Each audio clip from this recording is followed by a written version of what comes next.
اللهم صل على محمد وعلى آل محمد كما صليت على إبراهيم وعلى آل إبراهيم إنك حميد مجيد اللهم بارك على محمد وعلى آل محمد كما باركت على إبراهيم وعلى آل إبراهيم إنك حميد مجيد الحمد لله وحده الصلاة والسلام على من لا نبي بعده السلام عليكم ورحمة الله وبركاته। প্রিয় দর্শক, কাছে দূরে দেশ ও বিদেশে যে যেখানে অবস্থান করছেন সকলকে জানাই আমি আমার আন্তরিক সালাম, শুভেচ্ছা, অনেক অনেক অভিনন্দন। প্রিয় দর্শক, কাল কিয়ামতের দিনে নাজাত পাওয়ার জন্য, জান্নাতবাসী হওয়ার জন্য দুটো জিনিস শর্ত। প্রথম নম্বর হচ্ছে ক্ষমা প্রাপ্ত হওয়া, আর দ্বিতীয় নম্বর হচ্ছে আমল নামা ডান হাতে পাওয়া।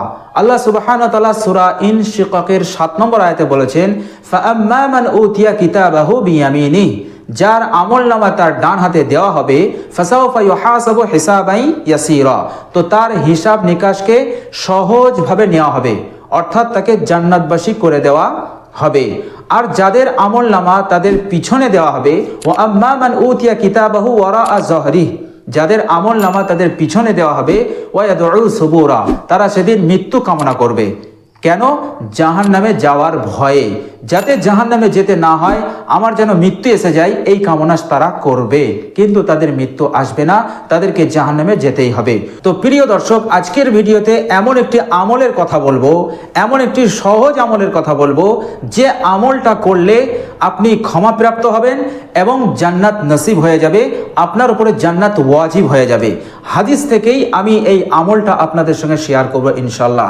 খুবই সহজ আমল, কিন্তু এর বৈশিষ্ট্যতা, এর ফজিলত অনেক অনেক বেশি, জবরদস্ত আমল, এবং সকলেই এই আমলটা করতে পারবেন। সকলের জন্য এই আমলটা করা খুবই সহজ। তো প্রিয় দর্শক, চলুন আজকে আমরা সেই আমলটা জেনে নিই, এবং ভিডিওর শেষ পর্যন্ত থাকুন, স্কিপ করবেন না, তাহলে কিন্তু আপনি আমলটা পরিপূর্ণভাবে বুঝতে পারবেন না, তখন আমলটা করতে আপনার জন্য অসুবিধা হয়ে যাবে। তো প্রিয় দর্শক, চলুন আমরা সেই আমলটা জেনে নেই। প্রিয় দর্শক, মুসলিম শরীফের হাদিস নাম্বার হচ্ছে 538। হাদিস শরীফটি বর্ণনা করেছেন হযরত হুমরান রাদিয়াল্লাহু তাআলা আনহু। হযরত হুমরান রাদিয়াল্লাহু তাআলা আনহুকে, তিনি হচ্ছেন হযরত ওসমান ইবনে আফফান রাদিয়াল্লাহু তাআলা আনহুর গোলাম, যিনি এই গোলামটাকে আজাদ করেছিলেন। তো আজাদকৃত গোলাম হযরত হুমরান রাদিয়াল্লাহু তাআলা আনহু, তিনি বলছেন, আন হুমরানা মাওলা আন্না উসমান ইবনে আফফান রাদিয়াল্লাহু তাআলা আনহু। হযরত হুমরান রাদিয়াল্লাহু তাআলা আনহু বলছেন যে হযরত উসমান ইবনে আফফান রাদিয়াল্লাহু তাআলা আনহু এক সময় দাআ বি ওযুইন ফাতাওয়াজ্জা, তিনি এক সময় পানি চাইলেন। কি করার জন্য? ওযু করার জন্য। ওযু করার জন্য পানি চাইলেন, পানি দেওয়া হলো। অতঃপর হযরত উসমান ইবনে আফফান রাদিয়াল্লাহু তাআলা আনহু সেই পানি দিয়ে কি করলেন? ফাগাসালা কাফাইহি, সর্বপ্রথম তিনি দুই হাত এই কবজি পর্যন্ত ধুলেন। এই কবজি পর্যন্ত দুই হাত ধুলেন। কবার?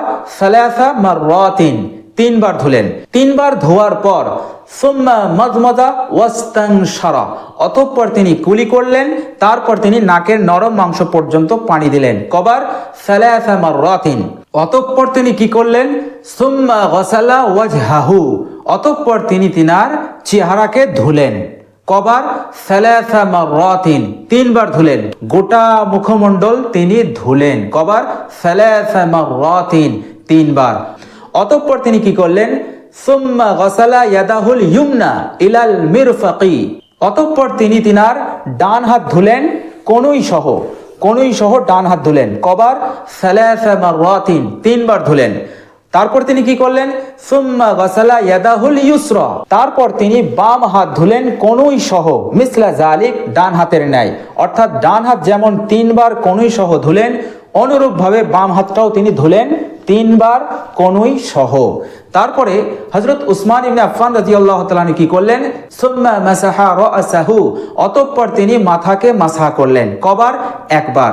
হাদিস শরীফে কিন্তু সালাসা মাররাতিন শব্দটা আসেনি। মাথাকে মাসাহ করার এই কথাটা বলার পর সালাসা মাররাতিন আসেনি, অর্থাৎ তিনি মাথাকে মাসাহ একবারই করেছিলেন।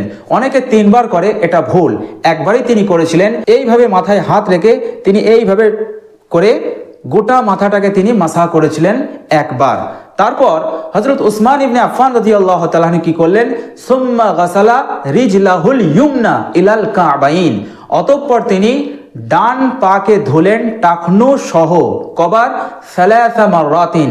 এখানে আবার সালাসা মাররাতিন শব্দটি এসেছে, অর্থাৎ তিনি 3 বার ধুলেন। তারপর তিনি কি করলেন? সুম্মা গাসালাল ইউসরা, অতঃপর তিনি বাম পাকে ধুলেন টাকনু সহ। মিসলা জালিক, অর্থাৎ ডান পায়ের ন্যায়। ডান পাকে যেমন টাকনু সহ 3 বার ধুলেন, অনুরূপভাবে বাম পাকেও তিনি 3 বার ধুলেন টাকনু সহ। অতঃপর তিনি কি বললেন? সুম্মা কল। প্রিয় দর্শক, মনোযোগ দিয়ে শুনুন। এইভাবে অজু করার পর তিনি বললেন, কে? হযরত উসমান ইবনে আফফান রাদিয়াল্লাহু তাআলা আনহু। তিনি বললেন, রাআইতু রাসূলুল্লাহ সাল্লাল্লাহু আলাইহি ওয়াসাল্লাম তাওয়াজ্জা নাহওয়া ওযুই হাযা। তিনি বললেন, আমি যেভাবে অজু করলাম অনুরূপভাবে আমি আমার নবী সাল্লাল্লাহু আলাইহি ওয়াসাল্লামকে অজু করতে দেখেছি। অর্থাৎ আমি যেভাবে অজু করলাম এইভাবেই আমি বিশ্বনবী সাল্লাল্লাহু আলাইহি ওয়াসাল্লামকে অজু করতে দেখেছি।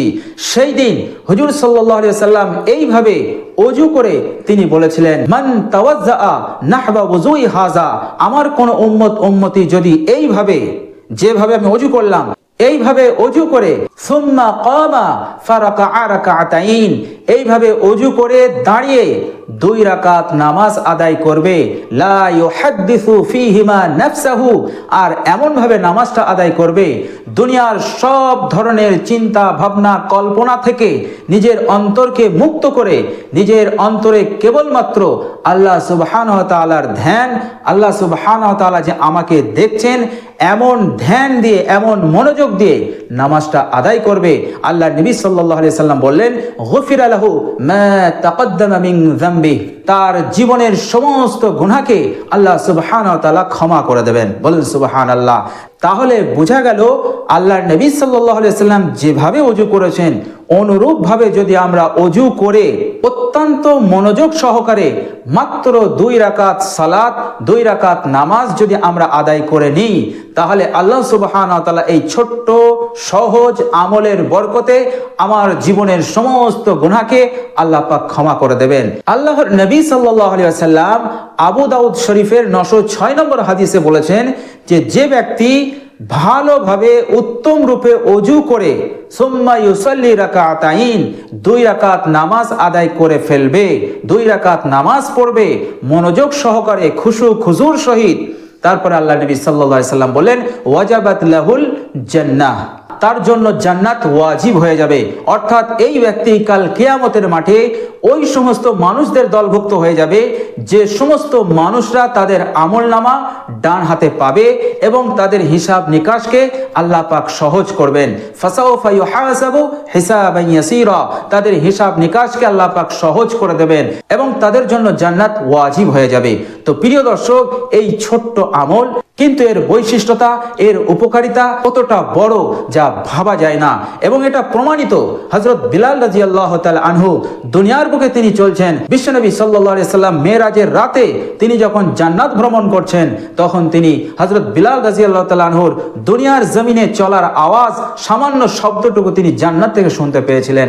ফিরে এসে জিজ্ঞাসা করেছিলেন, হে বিলাল, তুমি এমন কি আমল করো যে আমলের জন্য তোমার চলার আওয়াজ আমি জান্নাত থেকে শুনতে পেয়েছি? হযরত বিলাল রাদিয়াল্লাহু তাআলা আনহু বললেন, ইয়া রাসূলুল্লাহ, ইয়া হাবিবাল্লাহ, আমার যখনই অজু ভেঙে যায় তখনই আমি অজু করে নিই, আর অজু করার পর আমি 2 রাকাত তাহিয়াতুল ওযু অর্থাৎ অজুর 2 রাকাত নামাজ আমি পড়ে নেই। আল্লাহর নবী সাল্লাল্লাহু আলাইহি সাল্লাম বলেছিলেন, হে বিলাল, তোমার এই আমলের বরকতে আল্লাহ সুবহানাহু ওয়া তাআলা তোমাকে এতটা মর্যাদা দিয়েছেন। বলুন তো হযরত বিলাল রাদিয়াল্লাহু তাআলা আনহু কত বড় বড় আমল করেছিলেন, কিন্তু হযরত বিলাল রাদিয়াল্লাহু তাআলা আনহুর এই ছোট্ট আমল, ভালোভাবে অজু করে তারপর 2 রাকাত নামাজ আদায়, অত্যন্ত মনোযোগ সহকারে এই আমলটাই আল্লাহ সুবহানাহু ওয়া তাআলা এত কবুল করলেন, এতটা পরিমাণে তিনি কবুল করলেন যে আল্লাহ নবী সাল্লাল্লাহু আলাইহি সাল্লামের কানে জান্নাতের মাঝে হযরত বিলাল রাদিয়াল্লাহু তাআলা আনহুর চলার শব্দটাকে শুনিয়ে দিয়েছিলেন। অর্থাৎ হযরত বিলাল রাদিয়াল্লাহু তাআলা আনহুর উপর আল্লাহ সুবহানাহু ওয়া তাআলা রাজি ছিলেন, খুশি ছিলেন এবং তার জন্য জান্নাতকে ওয়াজিব করে দিয়েছিলেন। বলুন সুবহানাল্লাহ। তো প্রিয় দর্শক, আমরা সকলেই চেষ্টা করব ভালোভাবে অজু করে যেভাবে আল্লাহ নবী সাল্লাল্লাহু আলাইহি সাল্লাম অজু করেছেন ঠিক ওইভাবে অজু করে আমরা 2 রাকাত নামাজ আদায় করে নেব আল্লাহর ওয়াস্তে, আল্লাহ পাকের সন্তুষ্টির জন্য। ইনশাআল্লাহ এই সামান্য আমলের বরকতে আল্লাহ পাক আমাদেরকে নাজাত দিয়ে দেবেন আর জান্নাত আমাদের উপরে ওয়াজিব করে দেবেন। বলুন সুবহানাল্লাহ।